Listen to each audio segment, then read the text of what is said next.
Salam. Hello. Ora. კარგად თავად? კარგად, მადლობა. Ტრანსპორტო გამოწვევებში ცირთად. ამ გადაღების დროს. ბუნებრივი მოვლენაა. კი, თბილისში განსაკუთრებით. კი. ალექსანდრე, მადლობა. დროის სტუმრობისთვის. ყოველდღე წყალი შეგიძლია მიირთვა. გადაცემის განმავლობაში პრინციპში რაღაცნაირად ამ ტექნოლოგიურ სამყაროში ყოველდღიურობა რაღაც AI-ზე საუბარი მათ შორის და შენს აქტივობასაც თუ დავაპირდებით სოციალურ ქსელებში, პრინციპში ყოველდღიურობა შენთვის.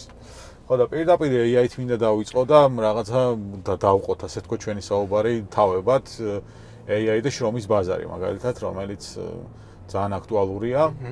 ბევრი ფიქრობს, როგორ გამოიყენოს, ბევრი საფრთხეს ხედავს, ამიტომ შენი აზრით, მაგალითად, ციფრული მარკეტინგის სპეციალისტებს ემუქრება AI, რომ მათი სამუშაო, ასე თქო, უხეშად დაითრიოს თუ რაში ემუქრება, რა ნაწილში. და რა ნაწილს შეუძლიათ, რომ სპეციალისტებმა ეს გამოიყენონ, როგორც ინსტრუმენტი განვითარებისთვის.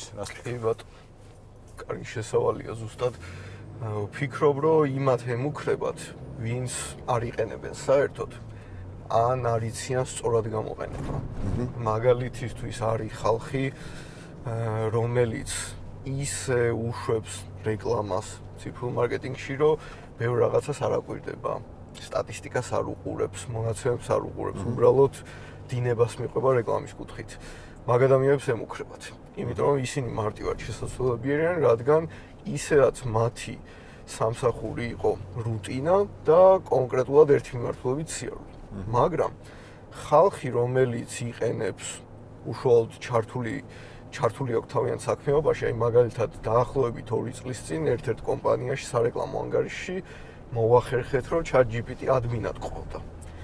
ბევრი ვიწვალეთ ამაზე, მაშინ არ იყო ამდენი ავტომატიზაცია და ინტეგრაციის საშუალებები და ძალიან დიდი წინსვლა მოგვცა ამან, რომ საშუალებას გვაძლევდა რეკლამა სხვანაირად გაგვეანალიზებინა. დასაწყისში მხოლოდ რჩევებს გვაძლევდა, რომ მოდი ეს შეცვალე, ის შეცვალე, ჩვენ ვაწვდიდით პრომპტის სახით, რომ მაგალითად აი ამ კონკრეტული რეკლამის მიზანია, რომ გაყიდოს ამ რაოდენობის და ამ სერვისის პროდუქტი. და ის შესაბამის პასუხებს გვაძლევდა. საბოლოო ჯამში დაახლოებით 6 თვეში იქამდე მივედით, რომ სრული წვდომა მივეცით, 100% თვითონ მართავდა რეკლამებს, ჯერ კიდევ მაშინ საკმაოდ კარგად იმუშავა და ამჟამად უკვე სერიოზულ შედეგებს ტოვებს. მაგრამ რა თქმა უნდა, მანდაც ადამიანის ჩართულობაა საჭირო და მასთან ერთად უმუშაობთ. თუ ვისწავლით ერთად მუშაობას, არაფერი არ გვემუქრება ჩემს. ანუ რეალურად აი საწყისი მსჯელობა, რომ ადამიანები, ვინც ასე ვთქვათ, რაღაცა არ იყენებენ და აი ესე ზედაპირულად შაბლონურად მუშაობენ, ვთქვათ 5, 7 ან 10 წლის წინ. ამ ადამიანების სამუშაოს თუ საფრთხე ნაკლებად ემუქრებოდა, დღეს AI ემუქრება უკვე. კი. არის მათ შეუძლიათ როგორ საფრთხე ისე განიხილავთ. კი. მაგრამ თუ კარგად გამოვიყენებთ, შესაბამისად ის შეიძლება იყოს კარგი დამხმარე. პრაქტიკაში ერთია რომ სურვილი მაქვს გამოვიყენო და მეორე ვისწავლო როგორ გამოვიყენო. აი როგორ გამოვიყენო, როგორ ვისწავლო. აი თავად ChatGPT-ს ხარ გითხავ ან რაღაცა სხვა ისე გარკვეულზე კარგი რა. ხო. ყველაზე დიდი შეცდომა, რასაც უშვებენ, ეხში მინახავს ერთი პოსტი შემხვდა, სადაც ადამიანი ამბობდა, რომ ChatGPT-ს ვთხოვე, რომ ჩემი ავტომობილის ფოტო გაესუფთავებინა და სრულად ავტომობილი შეცვალაო. და დასცინოდნენ, რომ არაფერი არ იცის ამ ხელოვნურმა ინტელექტმა. რეალურად ძალიან დიდი განსხვავება თუ როგორ დაუსვავ მე შეკითხვას. მე შემიძლია ვკითხო, რომ მითხარი მაგალითად 2026 წლის ციფრული მარკეტინგის ტრენდები. ის გამცემს გარკვეულ პასუხს და თუ ვეტყვი, რომ მე შენ მინდა research ჩაატარო, პასუხი გამცე ციფრული მარკეტინგის სპეციალისტის პერსპექტივიდან და მითხრა 2026 წლის ტრენდები. ამ შემთხვევაში რადიკალურად განსხვავებული პასუხი იქნება. ბევრმა არ იცის მაგალითისთვის, აი, როდესაც თხოვენ, რომ კონკრეტულ LLM-ს რამე ახსნევინონ, ამბობენ, რომ მაინც რთულად ხსნის. ყველაზე მარტივი რომ გამოვიყენოთ, რომ მაგალითად ამიხსენი ეს ყველაფერი თითქოს მე 6 კლასელი მოსწავლე ვარ. და ჩემს უფრო გასაგები და მარტივი იქნება ეს ყველაფერი. თქმა და ახსნის მარტივად, ხო, ამ შემთხვევაში. პრაქტიკაში დღეს როგორ იყენებენ ბიზნესები, თუნდაც დიდი მსხვილი ბიზნესები AI-ს. შენ რა გამოცდილება გაქვს და AI-ს და რო გადავიდეთ ციფრულ მარკეტინგზე უკვე მე მაგ ნაწილს შეეკითხე, მაგრამ დღეს როგორი ათვისება? ჩვენთან თორე გლობალურად შეიძლება სხვა იყოს და კარგი იქნება თუ შეადარებ თუ იცი ეგ ტენდენცია. აი რო ამბობენ რომ 4 სამუშაო კვირაზე უნდა გადავიდეთ 4 დღიანზეო, არ ვეთანხმებოდი, იმიტომ რომ ფიზიკურად ყველა კომპანია რა თქმა უნდა არა, მაგრამ ვერ მოასწრებით გარკვეულ საქმეებს. ბოლო 1 წელია უკვე ვამბობ, რომ თავისუფლად შემიძლია ჩემი სამსახურის დიდი ნაწილი ავტომატიზირებული გავხადო მინიმალური ჩარევებით და უკვე შეგვიძლია რომ გადავიდეთ 4 დღიან სამუშაო კვირაზე. მაგრამ ამან უბრალოდ კი არ მომიჭრა სამუშაო, ააჩქარა ეს პროცესები. სამწუხაროდ ჩვენთან დიდი გამოყენება არ არის, ძალიან მსხვილი კომპანიები იყენებენ და ასევე ინდივიდუალური პიროვნებები, მოდით ანტრეპრენერები დაუძახოთ ამ ადამიანებს. მე მაგალითად საშუალებას მაზოს ჩემს პოსტებს კითხულობს, დღის გეგმას მიწესებს, იცის როდის ცალია, როდის არ ცალია, როგორ პასუხებს ვცემ ხოლმე და ამ ყველაფრის შეჯამებას აკეთებს, მიგზავნის მეილს რომ დავადასტურო და თუ აქამდე მიწევდა მაგალითად 50.000 პოსტის გახსნა წაკითხვა, უკვე ეს ყველაფერი საკმაოდ შემსუბუქებულია. ანუ ეგ რუტინა წაიღო. დღეში დაახლოებით 1 საათი მაინც მიქონა ყველაფრის გაცნობას, ეს შეჯამებას მიხდენს, მაგალითად აი მიტინგებზე რომ შევდივარ, ყოველთვის კალამი და ფურცელი მქონდა და ვიწერდი ძირითად ნაწილებს. ეხლა AI საშუალებას მაძლევს, რომ მოისმინოს ყველაფერი, მე კონცენტრირებული ვიყო და მშვიდად ვისმენდე საუბარს და საბოლოოდ ის შეჯამებას მიკეთებს. თუ რაზე ვისაუბრეთ, მნიშვნელოვანი ნაწილი რა იყო და როგორ უნდა მოვიქცე. ხო, აი სად ვისწავლოთ ხო? მკითხე, მაგრამ მე მგონი გამოგჩა ეგ ნაწილი. აი როგორ ვისწავლო სწორად, ასე თქვათ, ჯერჯერობით აი საკმაოდ ახალი არის. და ვინც ასწავლის და შემქმნელებიც კი თვითონაც სწავლობენ, იმიტომ რომ ეს LLM-ები და ხელოვნური ინტელექტი თვითონაც ახალ რაღაცებს აჩენენ. ყველაზე მარტივი და ყველას ამას ვეუბნები, აი AI-მდე ვამბობდი, რომ უბრალოდ Google-ს რო კითხოთ, სად ვისწავლო რაღაც კონკრეტული, ისიც კი პასუხს გაგცემთ თქო და ყველაზე მარტივად რო დავიწყოთ და ჩვენ ენაზე ვუთხრათ, რომ აი მინდა მე ამ ყველაფრის სწავლა, შენი სწავლა მინდა, მაგალითად GPT-ს. რას მირჩევ, უკვე საკმაოდ სერიოზულ დეტალებს ვეტყვის და თუ ჩვენთვის გაუგებარი იქნება, რთულია, ისევ და ისევ მარტივად, რომ მოდი, ამიხსენი თითქოს 8 წლის ბავშვი ვარ, არ ვიცი არაფერი. მარტივენაზე მომაწოდე. საკმაოდ დამწყები ვარ, ისეთი დამწყები ვარ, რომ მაგალითად კომპიუტერის ჩართვა ვიცი და ინტერნეტის მოხმარება. მედი არ ვიცი არაფერი. ამ შემთხვევაში ინფორმაცია, რომელსაც გვაწვდის სხვადასხვა ხელოვნური ინტელექტი. რა დონემდე უნდა ვენდოთ? აი, აქ დიდი პრობლემა გვაქვს. წლების წინ იყო ტრენდი, რომ ყველაფერს რასაც ინტერნეტში ნახულობ, არ შეესაბამება 100% სიმართლეს. აქაც ასე არის. შესაძლებელი არ იყოს სანდო ინფორმაცია, მიმებიც არის უკვე, რომ მაგალითად რაღაც პასუხს დააბრუნებს ChatGPT, შემდეგ გადაამოწმებს მომხმარებელი და ისიცეუბნება, ხო, მართალი ყოფილხარ, ეს არ ყოფილა სიმართლე. ამიტომ ყოველთვის უნდა გადავამოწმოთ ეს ყველაფერი, ჩეკი გავაკეთოთ ჩვენ თვითონ რამდენად მართალია, მაგრამ საზოგადოებაში უკვე ისეთი სანდოობა გამოიწვია ამ ხელოვნურმა ინტელექტმა, ზოგისთვის მეგობარიც გახდა, რომ 100% ყველაფერში ენდობიან და მანდაც მნიშვნელოვანია, რომ სწორად დაუსვათ კითხვა. არსებობს აი ეგრეთ წოდებული პრომპტები, რომელიც შეიცავს დამატებით სიტყვებს, რომ აი მაინტერესებს მაგალითისთვის მსოფლიოში საწვავის ფასი საით მიდის და დამატებით ვეუბნებთ, რომ შენ რისერჩი გააკეთე, შეადარე ძველი მონაცემები და სანდო წყაროებიდან მიიღე ინფორმაცია. იმიტომ რომ ბევრმა არ იცის, რომ რეალურად GPT-ისთვის ყველაზე დიდი ინფორმაციის წყარო არის ჩემი საყვარელი სოციალური Reddit-ი. სადაც უბრალოდ საუბრობენ ადამიანები და შეიძლება ვიღაცის ნათქვამი კომენტარი სუბიექტური რაღაცა ნაზრევი აიღოს და აიღოს წყაროთ. მე უნდა უთხრა, რომ მოდი სანდო წყაროებს გაიცანი CNN-ში გადაამოწმე, Statista.com-ზე შედი, რომ უფრო კონკრეტული მივიღოთ. ანუ კითხო რა წყაროებია ამ ინფორმაციის უკან, ესეც ხო გამოსავალია. რაც სწორედ ChatGPT-ს რო ვეკითხებით, პასუხთან ჩამოსაშლელი აქვს და გვეუბნება რა წყაროები და გეუბნება, ყველა არ გეუბნება. ყველა არ გვეუბნება, ეგ არის პრობლემა. კითხვით შეიძლება რომ გითხრას, მაგრამ რა თქმა უნდა რაღაც დონეზე დაფარულია ეს ინფორმაცია. კონფიდენციალურობა, ფიქრობ, რომ ყველაზე დიდი გამოწვევა, რასაც იდეაში AI კომპანიები თუნდაც OpenAI მომავალში ეს თავი დაეჯახება და რაღაცა ყოველ შემთხვევაში მოუწევს რაღაცეების შეცვლა. კი, აუცილებლად, რადგან უკვე იყო მსგავსი პრობლემა. რეალურად 2026 წელი უკვე იქნება ეგრეთ წოდებული ქუქების გაუქმება, რაც ნიშნავს, რომ ჩვენზე ინფორმაცია წესით აღარ უნდა შეინახო ვებსაიტებმა, Google-მა, Facebook-მა, მაგრამ ხელოვნური ინტელექტის შემთხვევაში უკვე დაახლოებით 6 თვის წინ იყო ეგრეთ წოდებული ბრიჩი, როდესაც ადამიანების საუბრები, ანუ ჩათები შენახული Google-ზე გავრცელდა.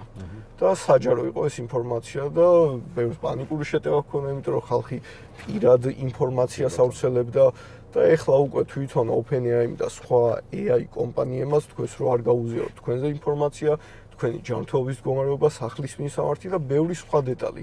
იმიტომ რომ შეიძლება მაქედან ინფორმაცია არ გაჟონოს, მაგრამ თქვენი მოწყობილობა რითაც უკავშირდებით, მაქედან მოხდეს ინფორმაციის შენახვა. ამიტომ საკმაოდ ძალიან სენსიტიურია ეს ყველაფერი. ხო, ეგ პრობლემა იქნება. შენი აზრით, აი მომდენო 3 წლის შემდეგ, ან 5 წლის შემდეგ, აი ამ განვითარების მოცემულობაში რომელშიც ვართ, რა პლატფორმები დაკარგავენ აქტუალობას? Meta, Google, TikTok-ი, რა შეიძლება იყოს ნაკლებად აქტუალური 5 წლის შემდეგ? როგორ ფიქრობ? აი ისე სწრაფად იცვლება ყველაფერი და ძალიან საინტერესო ხდება. მაგრამ თან რო ვაკვირდები, თითქოს სიცოცხლეს კარგავს. აი Ozzy Osbourne-ს მოასმენინეს თავისი ხმით, ამღერი რაღაც სხვა სიმღერა და საკმაოდ მოიწონა, მაგრამ ესეთი რაღაც ახსენა, რომ თითქოს სული აკლია ყველაფერსო და კონტენტის ეხლა უკვე 30% მსოფლიოში AI-ის შექმნილია. დაახლოებით 2-3 წელიწადში კიდევ უფრო მეტი იქნება ასეთი. ვფიქრობ, რომ გარკვეული ბლოგები დაკარგავენ, Medium-მა შეიძლება დაკარგოს კითხველები, რადგან იქაც AI-ის საშუალებით იქნება დაწერილი და უფრო წინ წამოიწევს მიკროსოცქსელები. Reddit-ი ისევ წინ წავა, რადგან მან უბრალოდ იუზერების აზრები იქნება და AI-ის ბლოკავენ საკმაოდ და ბევრი სოცქსელი, აი ახლა გამოუშვა Twitter-ის ყოფილმა მფლობელმა ერთ-ერთი სოცქსელი, სადაც 100% იბლოკება AI-ის შექმნილი ნებისმიერი კონტენტი. ამიტომ ხალხი უკვე ფიქრობს იმაზე, რომ რაღაცეები შევინარჩუნოთ, სადაც ხელოვნური ინტელექტი საერთოდ არ იქნება და ბუნებრივობა იქნება საკმაოდ შენარჩუნებული. კი ბატონო, ციფრული მარკეტინგის მიმართულებით რაში შენ სპეციალიზირებული ხარ? ასევე რა თქმა უნდა, აი რა მაგათ უძრავი ქონების სექტორში. ციფრული მარკეტინგის დატვირთვა და მისი მაჩვენებლები და შედეგები როგორია? აი გაყიდვების ნაწილში მაგალითად და რამდენად კარგად ვიყენებ ჩვენ ციფრულ მარკეტინგს? უძრავი ქონების სექტორში სამწუხაროდ ძალიან ცუდად ვიყენებთ ციფრული მარკეტინგის შესაძლებლობებს. რამოდენიმე მარკეტერი და კომპანია არის, ვიზეთ შემიძლია თქვა, რომ იდეალურად იყენებენ, მაგრამ დანარჩენები სამწუხაროდ სწორად ვერ იყენებენ და უაზრო კონკურენციას ქმნიან. რაში გამოიხატება? აი დაახლოებით 5 წლის წინ შევედი უძრავი ქონების ბაზარზე ციფრული მარკეტერის სტატუსით და ვნახე, რომ ყველა იყენებდა სტანდარტულ მიდგომას.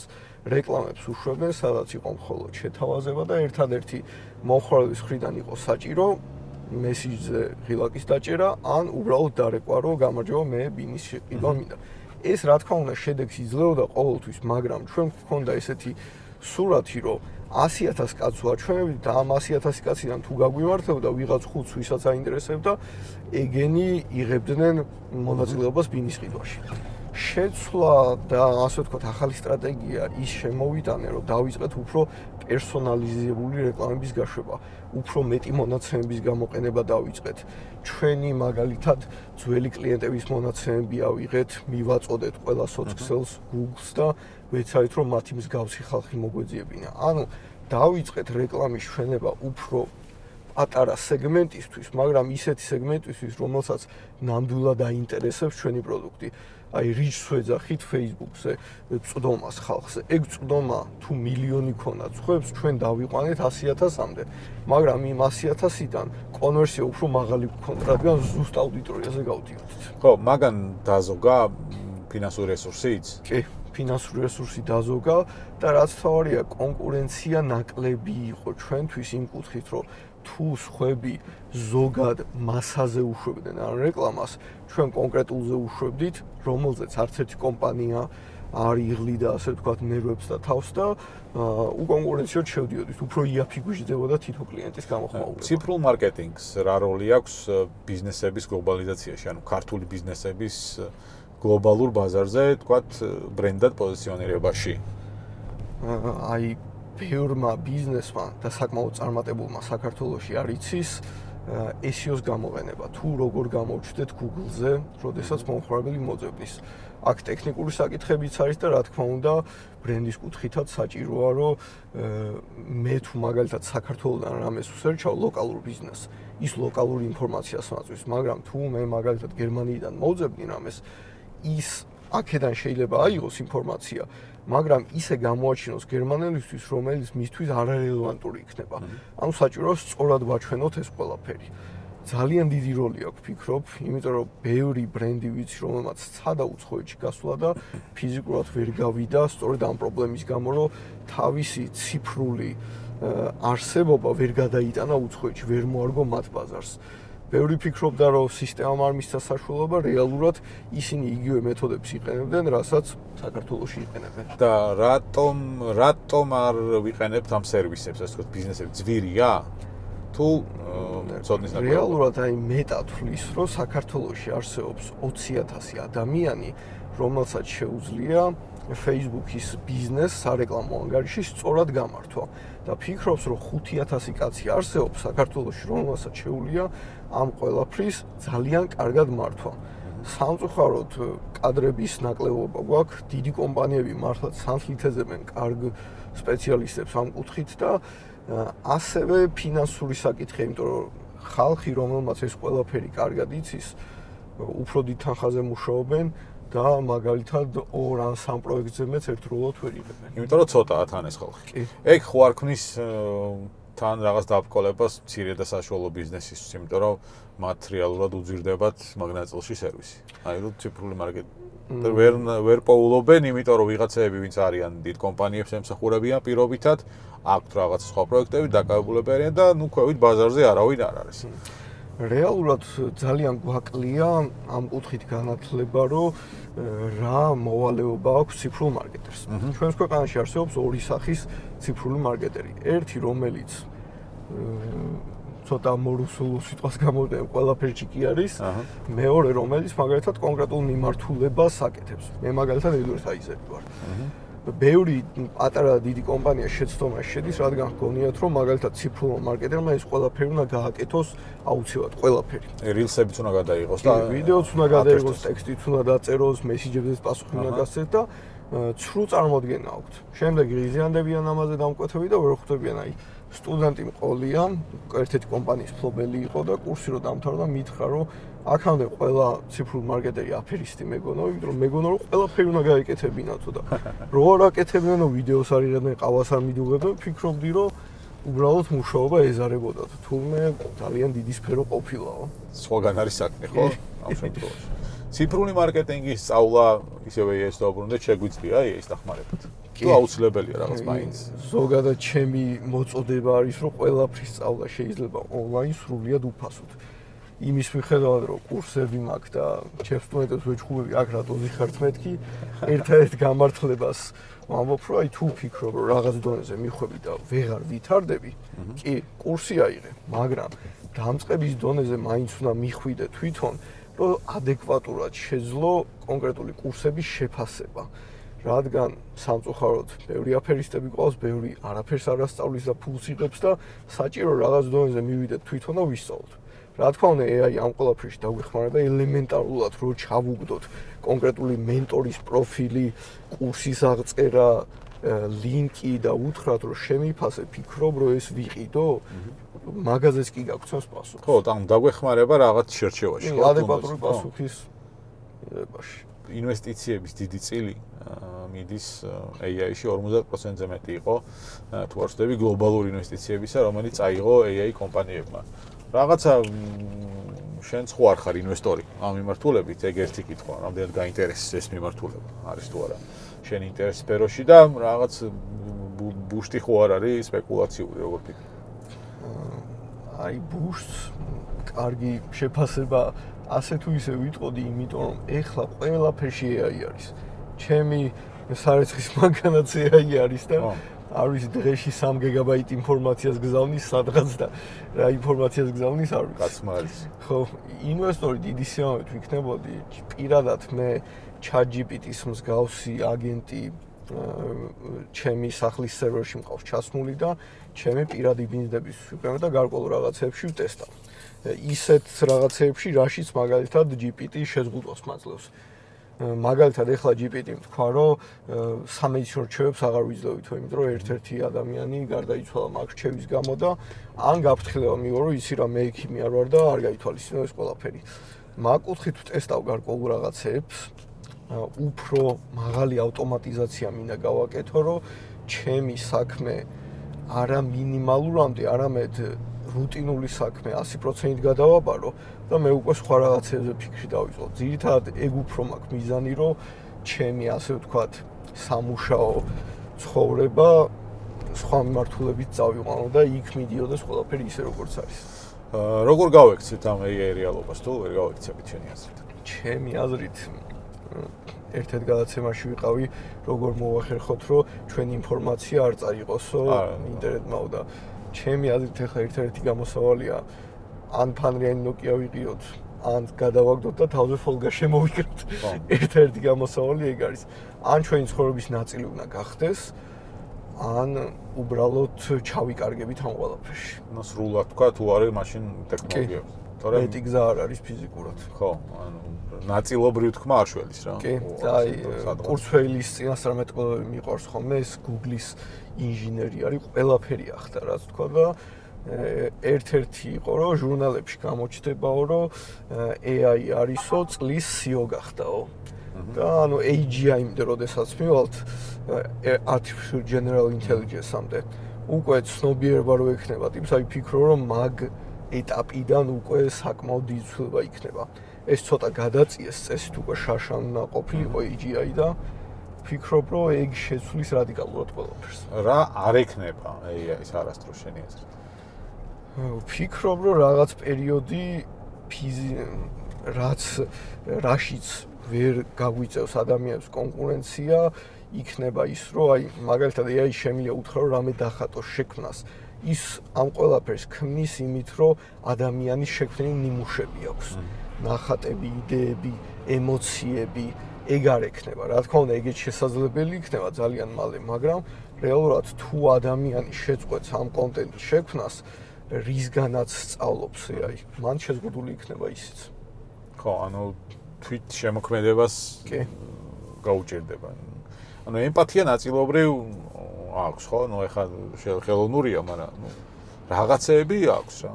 კი, აი მე მაგალითად ჩემი GPT ის მაქვს ყველაფერი მომზადებული მაქვს წინასწარ და მაქსიმალურად, ასე ვთქვათ, ბრუტალური რო იყოს, რომ არ დამეთანხმოს, რომ ეს რა კაი იდეა, რა მაგარი ხარ და ეგეთი რაღაცები და ბევრს ეგ სიამოვნებს.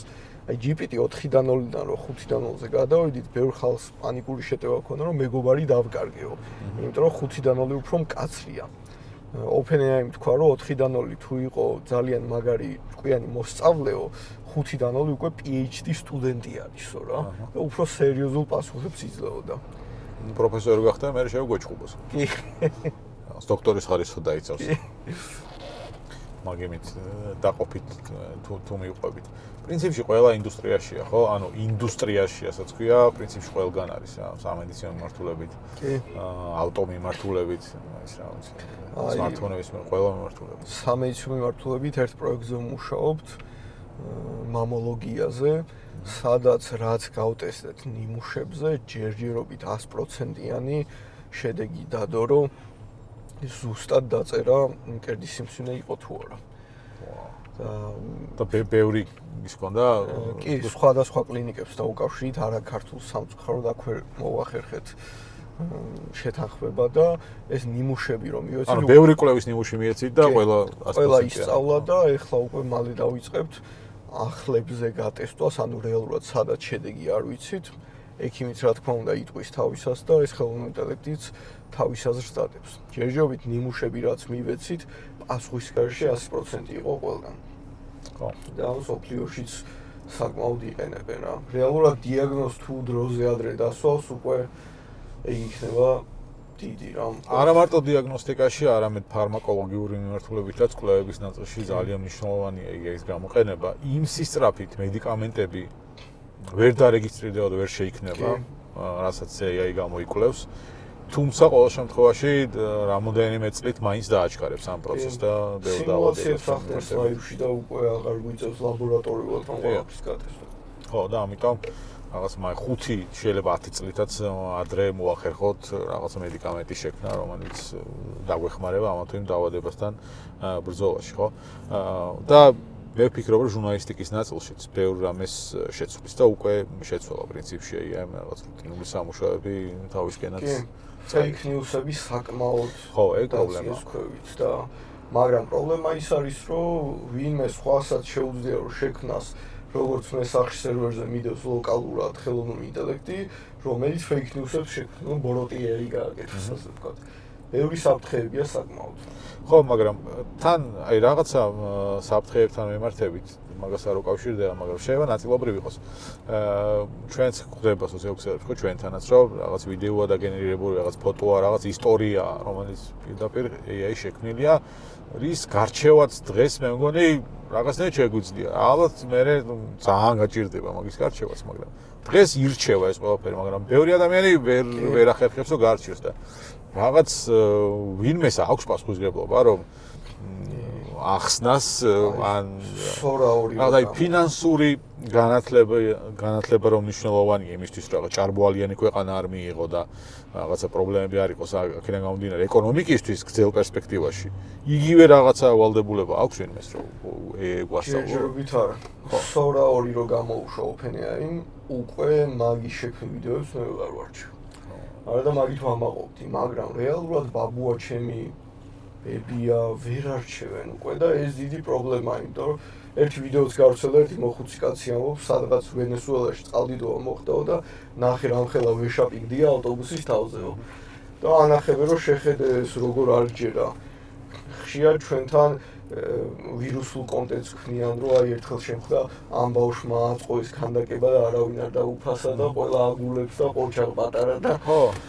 ეს საკმაოდ დიდი პრობლემაა ერთადერთი ბევრმა OpenAI და Gemini-მ გააკეთეს რომ პოლიტიკური ტიპები მაგალითად ტრამპის ვიდეოს ვერ შექმნი რომელიც ამბობს რომ აი რავი ომს ვიწყებთ ან არის გავს იმიტომ რომ ეს დიდ ქაოსს გამოიწვევს მაგრამ მაგალითად ქართულ პოლიტიკოსებზე თუნდაც ჩვენი მეზობელ პოლიტიკოსებზე რომლებიც არ არიან ისეთი ცნობილები და არ არიან რეგისტრირებულები OpenAI-ის ბაზაში მათი სახე არ არის შეიძლება კონკრეტულ პატარა ქვეყნებში გამოიწვიოს ძალიან დიდი პრობლემა ხო მაგის შექმნა შეიძლება ეგ არ არის ბლოკირება კი ხო აქამდე ჩინეთში დაიწყეს უკვე პირველი კლასიდან ხელოვნური ინტელექტის გამოყენების და შესწავლის კურსები რომ ფიქრობენ რომ უკვე დავაგვიანეთო და ეხლა უნდა ვიჩქაროთ ეს ყველაფერი და ფიქრობ ჩვენთანაც უნდა დავიწყოთ მაგრამ აქაც პრობლემა არის რომ ისეთი ცოტა სპეციალისტი ყავს რომ ფიზიკურად ვერ მოახერხებთ ან ყველაფერი მოვიწოთ ხო სკოლები და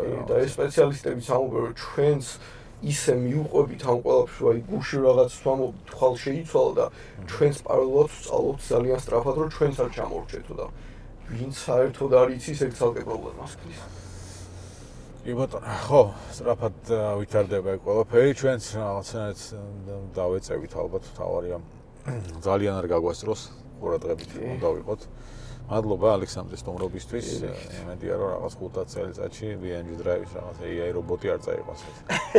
Optimus რო უშვებს ილონ მასკი, მე მგონი ტრანსფორმერებს უყურა და დაარქვა სახე და 100 მილიონი უნდა გამოუშვა და ისაც ციფრული მარკეტინგის სპეციალისტი არ იქნება რაღაცა რობოტი, რომელსაც მე ChatGPT-ის უმადლობას ვხდი ბოლოს, რომ თუ დაგვიპრობენ, შინაუცხოურად მაინც ყავდეს სახში.